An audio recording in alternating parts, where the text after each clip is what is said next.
ایسا نہیں جیسا فلاسفہ کا خیال ہے. وہ کیا کہتے ہیں؟ من انہو، یعنی یہ کہ اللہ جزئیات کو نہیں جانتا ہے معاذ اللہ. یعنی اللہ کا علم کلیات کو تو ہے، اللہ کلیات کا عالم ہے، لیکن جزئیات اس کے دائرے علم سے خارج ہیں. کیوں؟ اس لیے کہ جزئیات جو ہیں اس میں تغیر و تبدل ہوتا رہتا ہے، اور اگر جزئیات کا علم اللہ کے لیے مانا جائے تو جب جزئیات میں تغیر ہے تو اللہ کے علم میں بھی تغیر لازم آئے گا، اور اللہ کا علم متغیر نہیں ہے. یہ تو حادث کی صفت ہے. اس لیے اللہ کو جزئیات کا علم نہیں ہے معاذ اللہ. تو اس کا جواب یہ ہے کہ یہ متعلقات میں تغیر ہو رہا ہے. متعلقات میں تغیر سے یہ لازم نہیں آتا ہے کہ اصل میں تغیر ہو جائے. جزئیات جس کا تعلق ذات باری تعالیٰ سے ہو رہا ہے اس میں ہو رہا ہے کیا نام ہے؟ تغیر. اور متعلقات کے تغیر سے ذات کا تغیر لازم نہیں آتا ہے. اس لیے یہ حماقت کے سوا کچھ نہیں ہے. ولا يقدر على اکثر من واحد. یہ لوگ کہتے ہیں کہ اللہ عز و جل صرف ایک پر قادر ہے، ایک سے زیادہ پر قادر نہیں ہے، باقی تمام چیزیں اس کی قدرت کے دائرے سے باہر ہیں. ایک ہے بہت ان کا مشہور اور باطل عقیدہ، اگر آپ نے پڑھا ہے تو ہدایت الحکمت میں پڑھا ہوگا، لا يصدر عن الواحد الا الواحد. واحد سے صرف واحد ہی صادر ہوگا.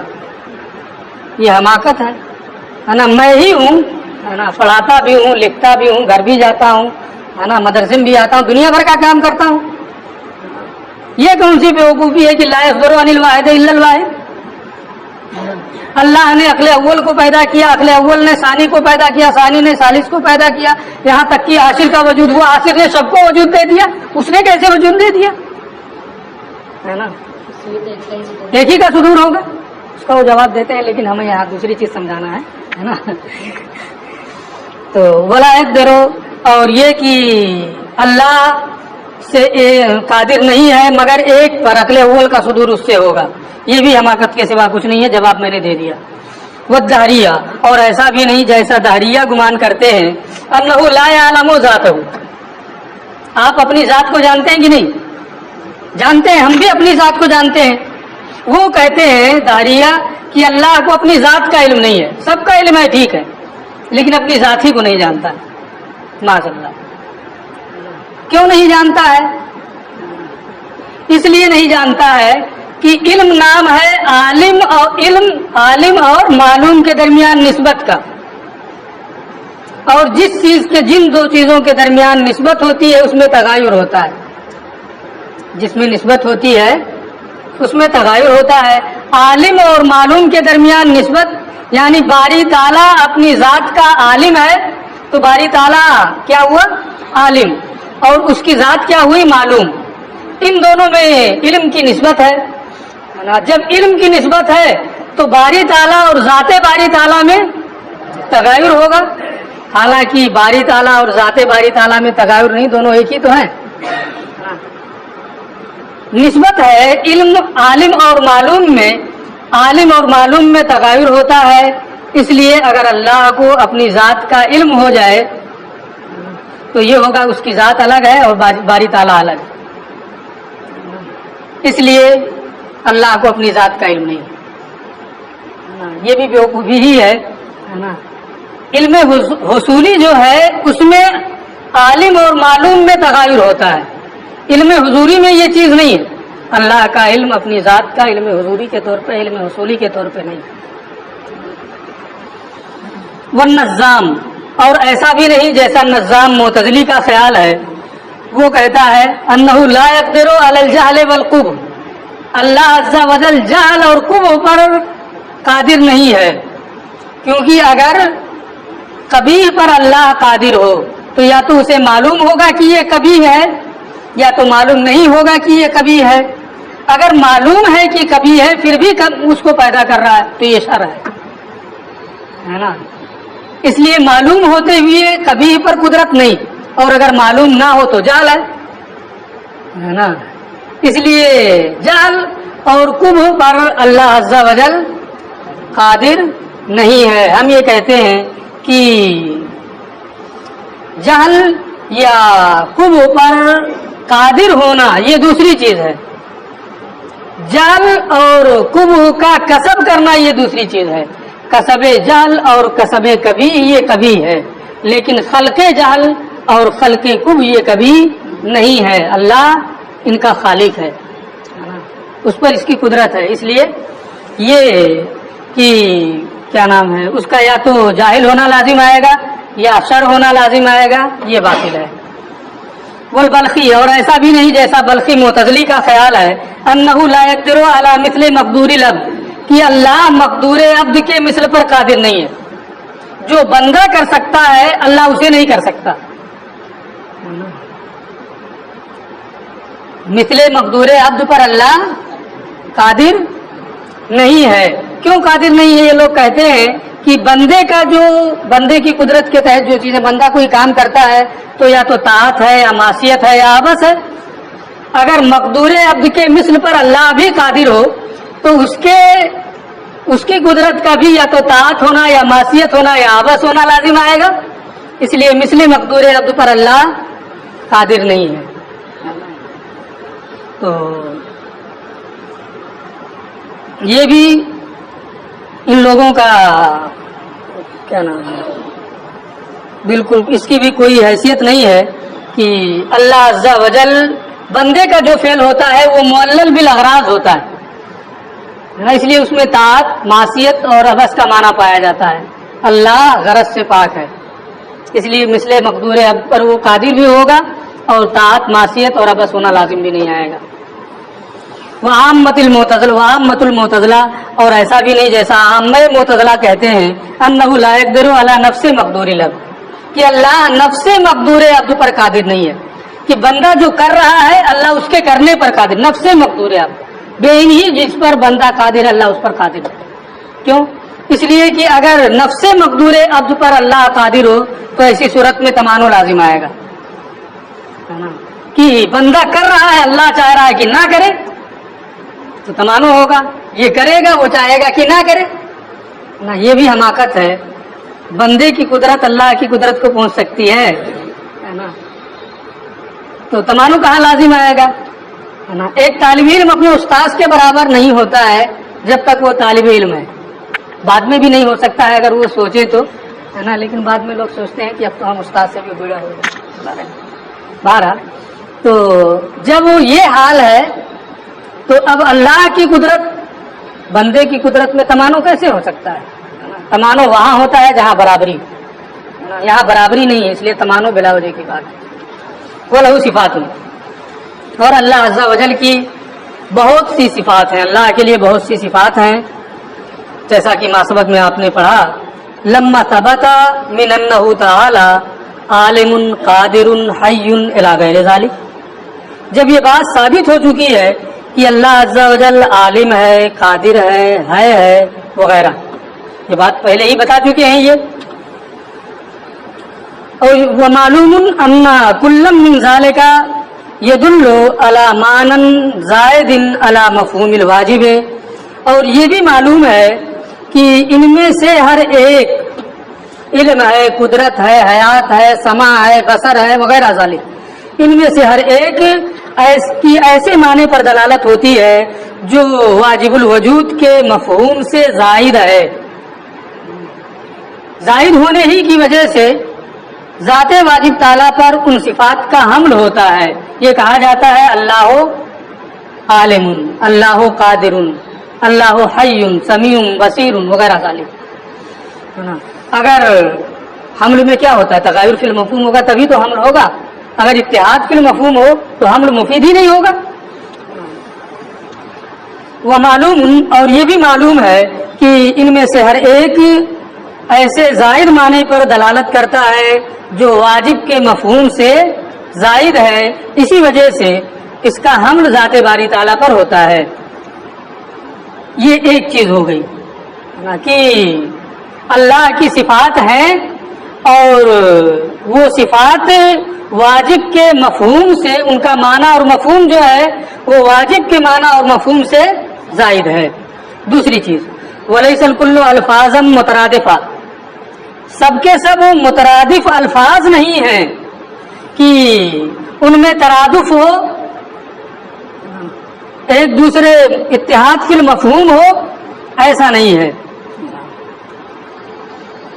وَلَيْسَ الْكُلُّ الفاظا مترادفا، یہ سب کے سب مترادف الفاظ نہیں ہیں بلکہ سب کا معنی الگ الگ ہے۔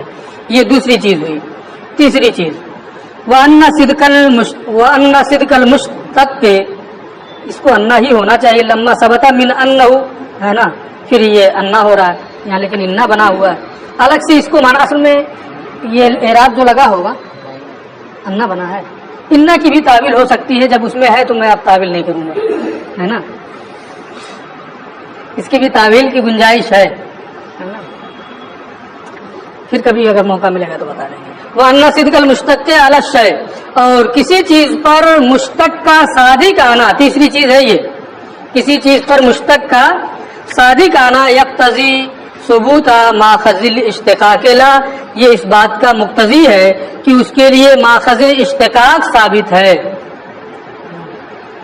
مثلا عالم ہے تو ماخذ اشتقاق کیا ہے؟ علم۔ کیا عالم کا ثبوت علم کے بغیر ہوگا؟ قادر کا ثبوت قدرت کے بغیر ہوگا؟ سمیع کا ثبوت سماع کے بغیر ہوگا؟ اگر مشتق کا صدق ہو رہا ہے کسی چیز پر تو یہ اس بات کا مقتضی ہے کہ اس کے لیے ماخذ اشتقاق بھی ثابت ہے۔ یہ تین مقدمات ہیں، تین چیزیں یہاں پر ہیں، ان تینوں چیزوں کی بنیاد پر یہ کہتے ہیں فَتَثْبُتُ لَهُ صِفَةُ الْعِلْمِ وَالْقُدْرَةِ وَالْحَيَاةِ وغیرہ ذالک، جب یہ بھی ثابت ہو گیا کہ اللہ عالم ہے، قادر ہے وغیرہ ذالک، اور یہ بھی معلوم ہے کہ ان کا جو معنی اور مفہوم ہے وہ واجب کے مفہوم سے الگ ہے، واجب کے مفہوم سے زائد ہے، ان میں ترادف بھی نہیں ہے، اور مشتق کا صدق جہاں ہوتا ہے ماخذ اشتقاق کے ثبوت کا وہ تقاضا کرتا ہے، تو اللہ عز و جل کے لیے صفت علم کا ثبوت ہوگا کیونکہ وہ عالم ہے نا، اور تو صفت علم کا اللہ کے لیے ثبوت ہوگا، وہ قادر ہے تو صفت قدرت کا ثبوت ہوگا، ہے تو صفت حیات کا ثبوت ہوگا، اس کے علاوہ جو دوسری تمام چیزیں بیان کی گئی ہیں ہے نا ان کا ثبوت ہو رہا ہے، تو ان کی صفت کا بھی اللہ کے لیے، وہ صفات بھی اللہ کے لیے ثابت ہوں گی۔ یہ تو ان کی بات پوری ہو گئی کہ اللہ کے لیے یہ صفات ثابت ہیں۔ بعض معتزلہ اس بات کی جانب گئے ہیں کہ اللہ عالم تو ہے لیکن صفت علم اس کے لیے ثابت نہیں، قادر تو ہے لیکن صفت قدرت اس کے لیے ثابت نہیں ہے۔ یہ بالکل بدیہی طور پہ محال ہے، ہو ہی نہیں سکتا ہے، اسی کو انہوں نے کہا ہے لا کما یزعم المعتزلہ، ایسا نہیں جیسا کہ معتزلہ کا خیال ہے انہ عالم لا علم له، کہ اللہ عالم ہے اس کے لیے صفت علم کا ثبوت نہیں ہے، وقادر لا قدرت له، اللہ قادر ہے اس کے لیے صفت قدرت کا ثبوت نہیں ہے، اللہ ہے اس کے لیے صفت حیات کا ثبوت نہیں ہے، الی غیر ذالک، اس کے علاوہ دوسرے بھی اوصاف۔ کیوں یہ ایسا کہتے ہیں؟ کیوں یہ درست نہیں ہے؟ یہ کہتے ہیں فإنه محال ظاہرا، یہ تو بدیہی طور پہ محال ہے کہ عالم ہو صفت علم کا ثبوت نہ ہو، قادر ہو صفت قدرت کا ثبوت نہ ہو، کیوں یہ ظاہراً محال ہے، بداعتاً محال ہے، بے منزلت قولنا، کیونکہ یہ ہمارے اس قول کے درجے میں ہے اسود لا سواد لا، کہ یہ کالا ہے لیکن سیاہی اس کے لیے اس کی صفت نہیں ہے۔ یہ کیسے؟ اگر کوئی کہے آپ سے کہ یہ اسود ہے لیکن سواد اس کے لیے ثابت نہیں ہے، مانیں گے؟